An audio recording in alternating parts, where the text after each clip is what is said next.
And shortly after that, they looked into a room that was quite empty, except for one big wardrobe. The sort that has a looking glass in the door. There was nothing else in the room at all. Except a dead blue bottle on the windowsill. Hier ist nix, sagte Peter, und alle marschierten wieder hinaus. All except Lucy. She stayed behind because she thought it would be worthwhile trying the door of the wardrobe, even though she felt almost sure that it would be locked.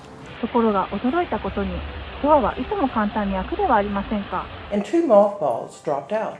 Looking into the inside, she saw several coats hanging up. Mostly long fur coats. There was nothing Lucy liked so much as the smell and feel of fur.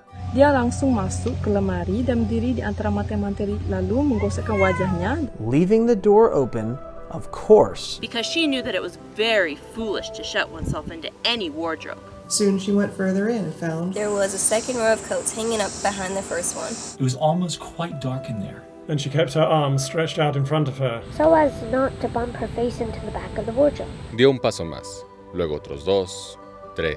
Always expecting to feel woodwork against the tips of her fingers.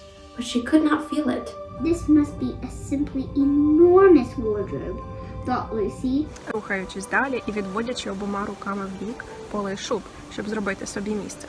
Then she noticed that there was something crunching under her feet. Jeg lurer på om det er flere møllkuler, tenkte hun, og hun bøyde seg ned for å kjenne etter. But instead of feeling the hard, smooth wood of the floor of the wardrobe, she felt something soft and powdery and extremely cold. Det her er meget besynderligt, sagde hun, og tog endnu et par skridt.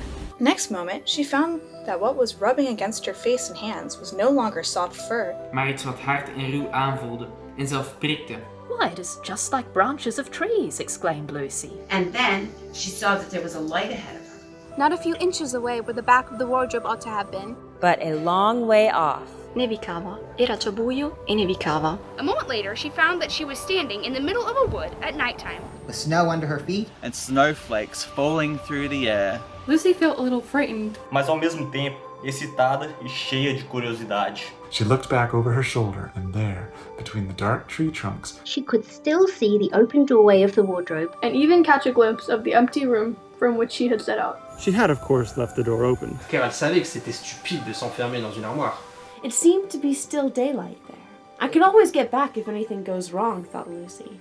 She began to walk forward, crunch, crunch, over the snow and through the woods towards the other light. In about 10 minutes she reached it and found it was a lamppost.